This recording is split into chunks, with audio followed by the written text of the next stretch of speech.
Hi കൂട്ടുകാരെ, പുതിയൊരു വീഡിയോയിലേക്ക് എല്ലാവർക്കും സ്വാഗതം.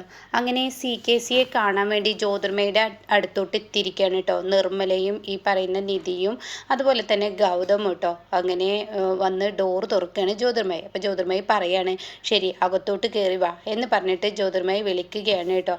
ഇതേ സമയം ഇവിടെ ഗൗതമാണെങ്കിലോ, എനിക്ക് വെറും പാപങ്ങൾ മാത്രമേ ചെയ്തിട്ടുള്ളൂ, എന്നാൽ എൻ്റെ അമ്മയ്ക്ക് അങ്ങേരെ ഒന്ന് കാണണമെന്നുണ്ട്. അതുകൊണ്ട് തന്നെ ഞാൻ എൻ്റെ അമ്മയും കൂട്ടി വന്നതാണ്, ചില കാര്യങ്ങൾ പറയാനുണ്ട്, അതുകൊണ്ടാണ് ഒന്ന് വിളിക്കാമോ എന്ന് പറയാണ്. അപ്പോൾ ജ്യോതിർമയ ഒന്നും മിണ്ടുന്നില്ല. അപ്പോൾ ഈ സമയം നിധി പറയാണ്, ആൻറ്റി പ്ലീസ് ഒന്ന് വിളിക്കാമോ അയാളെ എന്ന് പറയാണ്. ആ സമയം ജ്യോതിർമയാണെങ്കിലോ അകത്തോട്ട് പോവുകയാണ് കേട്ടോ. പാപം മാത്രം മാത്രം ചെയ്യുന്ന CKC ഒന്ന് വിളിക്കൂ എന്നാണ് കേട്ടോ പറയുന്നത്. അങ്ങനെ ഈ വാക്കുകൾ കേട്ട് CKCയെ വിളിക്കാൻ വേണ്ടി ജ്യോതിർമയ അകത്തോട്ട് പോകുമ്പോൾ ഇവരെല്ലാവരും ഒരുപാട് പ്രതീക്ഷയോടുകൂടി കാത്തിരിക്കുകയാണ് കേട്ടോ. അപ്പോഴാണ് മുന്നിലോട്ട് ഒരു ഫയലും ഒരു ലെറ്ററുമായി വരുന്നത്. അത് ഗൗതമിൻ്റെ കയ്യിൽ അങ്ങ് കൊടുക്കുകയാണ് ആ ലെറ്റർ.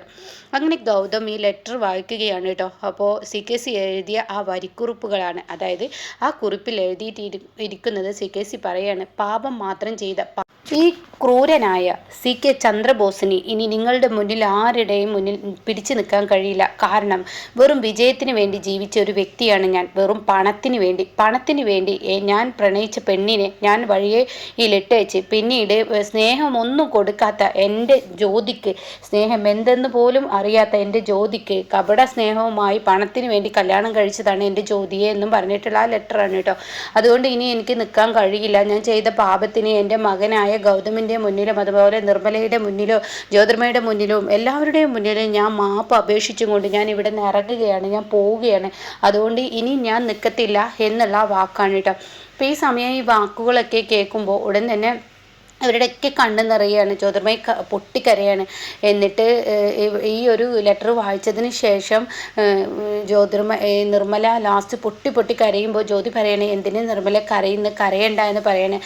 എന്നിട്ട് CKC പറയുന്നുണ്ട്, ഞാനിനി ഇവിടെ നിൽക്കുന്നില്ല, നിങ്ങളുടെ ആരുടെയും മുന്നിൽ പിടിച്ച് നിൽക്കാതെ, മരണം പോലും എനിക്ക് ശിക്ഷ നന്നല്ല, അതുകൊണ്ട് തന്നെ ഞാൻ അവിടെ ഇവിടെ അലഞ്ഞു തിരിഞ്ഞൊരു സന്യാസിനിയായി ജീവിക്കുന്ന ആ ഒരു രീതിയിലാണ് ഇനി എൻ്റെ ജീവിതം എന്നുള്ള ആ ഒരു വാക്ക് എഴുതിയിട്ടാട്ടോ പോയിരിക്കുന്നത്. ഇതിനൊപ്പം ഞാൻ എൻ്റെ മകന് ചില സ്വത്തുക്കൾ ഞാൻ എഴുതി കൊടുക്കുന്നുണ്ട്. ആ സ്വത്തുക്കൾ എൻ്റെ ജ്യോതി നിർമ്മലയെ ഏൽപ്പിക്കണം എന്നിങ്ങനെ പറയുന്നുണ്ട് കേട്ടോ. അങ്ങനെ ജ്യോതി പറയാണ്, എന്താ ഇത് CKC എഴുതി വെച്ച സ്വത്തുക്കളാണ്, ഇത് നിർമ്മലയെ ഏൽപ്പിക്കൂ എന്ന് പറയാം കേട്ടോ. ആ സമയം നിർമ്മല പറയാണ്, മോനെ നിർമ്മല ഇങ്ങനെ മോനെയും അതുപോലെ മരുമകളെയും ഇങ്ങനെ നോക്കുകയാണ്. അപ്പോൾ ജ്യോതി പറയാണ്, നിധി നീ പറഞ്ഞാലേ ഇവളത് വാങ്ങത്തുള്ളൂ. അങ്ങനെ ആ സമയം അത് വാങ്ങുകയാണ് കേട്ടോ. ഉടൻ തന്നെ അത് വാങ്ങിച്ച ഉടൻ തന്നെ നിർമ്മല തൻ്റെ മകൻ്റെ അടുത്തോട്ട് കൊണ്ടു കൊടുക്കണം. എന്നിട്ട് മോനെ നീ ഇത് വാങ്ങടാ, നിൻ്റെ അച്ഛൻ നിനക്ക് എഴുതി വെച്ച സ്വത്താണ്, ആരുമില്ലാത്തവൻ എന്ന് പറയുന്ന നിനക്ക് എഴുതി വെച്ച ഈ സ്വത്താണ്. ഇന്നിപ്പോൾ നിൻ്റെ അച്ഛൻ തന്നെ പറയുന്ന CKCക്ക് ഒരു മകനുണ്ട്, അതാണ് ഗൗതം. പല തവണകളായി നിന്നെ അപമാനിച്ച നിൻ്റെ അച്ഛൻ തന്നെ നിന്നോട് പറയുന്ന അച്ഛനും അമ്മയും ഉള്ളവനാണ് ഗൗതം. ഞാൻ നിൻ്റെ മുന്നിൽ നിൽക്കാൻ ഗിൽപ്പില്ലാത്തതുകൊണ്ടാണ് ഈ ഓടുന്നത് എന്നുള്ളതൊക്കെ എഴുതി വെച്ചിരിക്കുന്ന ആ ഒരു കാര്യം നിർമ്മലയും പറയാനേട്ടാ. അങ്ങനെ കൈ വിറച്ചും കൊണ്ട് CKCയോട് ഭയങ്കര വിഷമം തോന്നിയും കൊണ്ട് അവിടെ ആ ഒരു ലെറ്ററിനൊപ്പം തന്നെ ആ ഫയൽ വാങ്ങുകയാണ് കേട്ടോ നിർമ്മലയുടെ കയ്യിൽ നിന്ന്. അങ്ങനെ നിർമ്മലയുടെ നെടുവീർപ്പ്, അതായത് ആ സമയം നിർമ്മലയ്ക്ക് ഒരു ആശ്വാസമാവുകയാണ്. ഇത്രയും നാൾ അനാഥനെന്നും സ്വത്തുക്കൾ ഇല്ലാത്തവനെന്നും മറ്റുള്ളവരുടെ സ്വത്തുക്കൾ കൈയടക്കി എന്നുള്ള പേര് കേട്ട ഗൗതമിന് ഇന്ന് CKC തന്നെ ഒന്നടക്കം സ്വത്ത് കൊടുത്തിരിക്കുന്ന ആ ഒരു രംഗാണല്ലോ. അപ്പോൾ അത് കാണുമ്പോൾ വലിയ സന്തോഷത്തോടു കൂടി നിർമ്മല അവിടെ പെട്ടെന്ന് തളരുകയാണ്. നിർമ്മലയുടെ ബോധം പോവുകയാണ് കേട്ടോ. നിർമ്മലയുടെ ബോധം അങ്ങ് പോകുന്നതിനോടുകൂടി അമ്മേ എന്ന് പറഞ്ഞിട്ട് എല്ലാവരും ഓടിയെത്തപ്പോഴേക്കും ജ്യോതി, നിർമ്മല നിനക്ക് എന്താടി പറ്റിയത് എന്ന് ചോദിക്കുന്നുണ്ട്. ആ സമയം നിർമ്മല പതിയെ ഇങ്ങനെ കണ്ണ് തുറന്ന് തൻ്റെ മകൻ്റെ മുഖത്തോട്ട് ചെറിയൊരു പുഞ്ചിരി കൊണ്ട് ചിരിച്ചതിന് ശേഷം നിർമ്മല കണ്ണടയ്ക്കാൻ കേട്ടോ. അതായത് നിർമ്മല മരിക്കുന്നു. പിന്നീട് നിർമ്മല ആ ഒരു മരിക്കുന്ന ആ സീനാണ് പിന്നീട് കാണിക്കുന്ന 6 മാസങ്ങൾക്ക് ശേഷമാണ്. 6 മാസങ്ങൾക്ക് ശേഷം ഇവരൊരു അമ്പല നടയിൽ എത്തിയിരിക്കുകയാണ്. നമ്മുടെ ലക്ഷ്യം ഇന്നത്തോടു കൂടി നമുക്ക് നിറവേറണം എന്നൊക്കെ പറഞ്ഞിട്ട് ഇവർ ഒരു അമ്പല നടയിലോട്ട് നടക്കുമ്പോൾ കാണാം അവിടെ ഇങ്ങനെ CKC നടന്നു പോകുന്ന ആ രംഗം അവിടെ ഉണ്ടെന്ന് അറിഞ്ഞിട്ടാണ് ഇവർ എത്തിയിരിക്കുന്നത്. അപ്പോൾ നിധി പറയണം ആ പോകുന്നു എന്ന് പറയണം. അപ്പോഴേക്കും പെട്ടെന്ന് ഗൗതം അങ്ങോട്ടേക്ക് എത്തുകയാണ്. ഗൗതം പറയണം ഇന്നത്തോടു കൂടി നമ്മുടെ ലക്ഷ്യം നിറവേറണം എന്ന് പറഞ്ഞിട്ട് ഗൗതം അങ്ങോട്ടേക്ക് എത്തുമ്പോൾ കാണാം CKC ഇങ്ങനെ തിരിയുന്നു. ഇവിടെ എവിടെയെങ്കിലും ഉണ്ടാവും, നമുക്ക് പോവാം എന്ന് പറഞ്ഞിട്ട് പിന്നീട് ഇവർ പിടിക്കുകയാണ്. അപ്പം നിധിയാണ് തോളിൽ കൈവെക്കുന്നത്. അപ്പോൾ ഉടൻ തന്നെ CKC തിരിഞ്ഞു നോക്കുമ്പോൾ ഈ ഒരു കൂടിക്കാഴ്ച ആവശ്യമില്ലായിരുന്നു, ഇങ്ങനെ ഒരു കൂടിക്കാഴ്ച വേണ്ടായിരുന്നു, ഞാൻ ഒരിക്കലും നിങ്ങളെ കാണാൻ ഇനി അർഹനല്ല, അതുകൊണ്ട് ഇത് വേണ്ടായിരുന്നു, ഇന്ന് ഞാൻ കാശിയിലോട്ട് പോകാനിരിക്കുകയായിരുന്നു എന്ന് പറയുമ്പോൾ ഉടൻ തന്നെ ഗൗതം പറയണേ, ഈ കൂടിക്കാഴ്ച ഇല്ലായിരുന്നെങ്കിൽ ജീവിതത്തിൽ എല്ലാം പാഴായി പോയി ഇതുവരെ ഉള്ളത് എന്ന തോന്നലിൽ ലാസ്റ്റ് ഉണ്ടാവും. ഒരിക്കലും ശാപം കിട്ടാത്ത ജീവിതമായി മാറും നിങ്ങളുടേത്. അതുകൊണ്ട് ഞാനൊരു കാര്യം പറയട്ടെ എന്ന് പറയുമ്പോൾ ഇല്ല, ഞാനൊരു കാര്യവും നിങ്ങളോട് പറയാനില്ല. എന്തായാലും എനിക്ക് നിങ്ങളോടൊരു അപേക്ഷയുണ്ട്. എൻ്റെ മകനെ ഇടയ്ക്കെങ്കിലും നീ പോയിട്ട് ജ്യോതിയെ ഒന്ന് കാണണം. അവളാണ് ഇപ്പോൾ ജീവിതത്തിൽ ശരിക്കും ഒറ്റപ്പെട്ടത് എന്ന് പറയാം കേട്ടോ. അപ്പം നിങ്ങൾക്ക് എൻ്റെ അമ്മയുടെ കാര്യത്തിൽ നിങ്ങൾക്കൊരു ഉത്തരവാദിത്തമില്ലേ എന്ന് പറയുന്നുണ്ട് കേട്ടോ. ആ സമയം എൻ്റെ അമ്മയുടെ കാര്യത്തിൽ ഉത്തരവാദിത്തമില്ലേ എന്ന് ചോദിക്കുമ്പോൾ ഉടൻ തന്നെ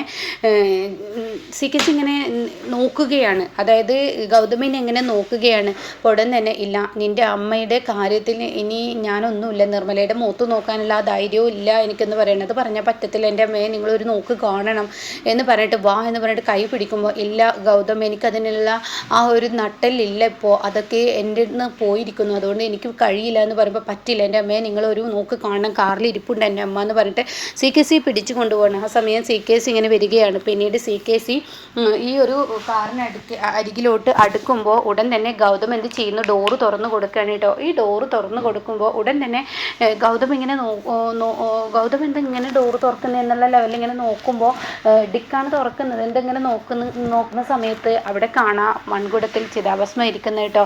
അത് കാണുന്നതിനോടുകൂടി CKCയുടെ ഇടനെഞ്ച് പൊട്ടുകയാണ്. കരയാൻ പോലും കഴിയാത്ത ആ ഒരു അവസ്ഥയിൽ CKC നിൽക്കുകയാണ്.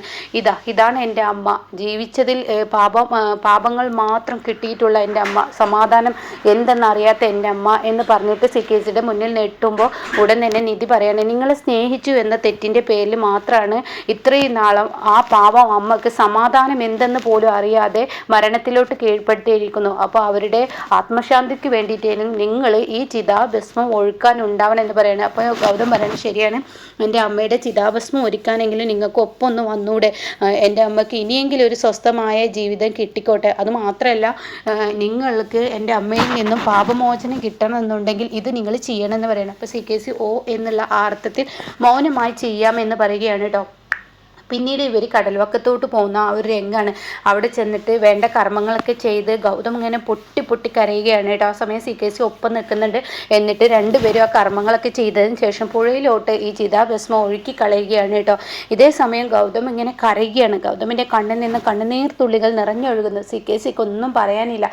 അങ്ങനെ CKC പറയണേ, ഇനി ഞാൻ കാശിയിലോട്ട് പോകാനെന്ന് പറയുമ്പോൾ ഗൗതം പറയണേ, ഇത്രയും നാളും സുഖവാസത്തോട് ജീവിച്ച നിങ്ങൾക്ക് കാശി ജീവിതം എന്ന് പറയുന്നത് മറ്റുള്ള ജീവിതം എന്ന് പറയുന്നത് മറ്റുള്ളവരുടെ കയ്യിൽ നിന്നും തെണ്ടിയും പണിയെടുത്തും പല കഷ്ടപ്പാടും വേദന യാതനകളൊക്കെ സഹിച്ച് നിങ്ങൾ ജീവിക്കണം.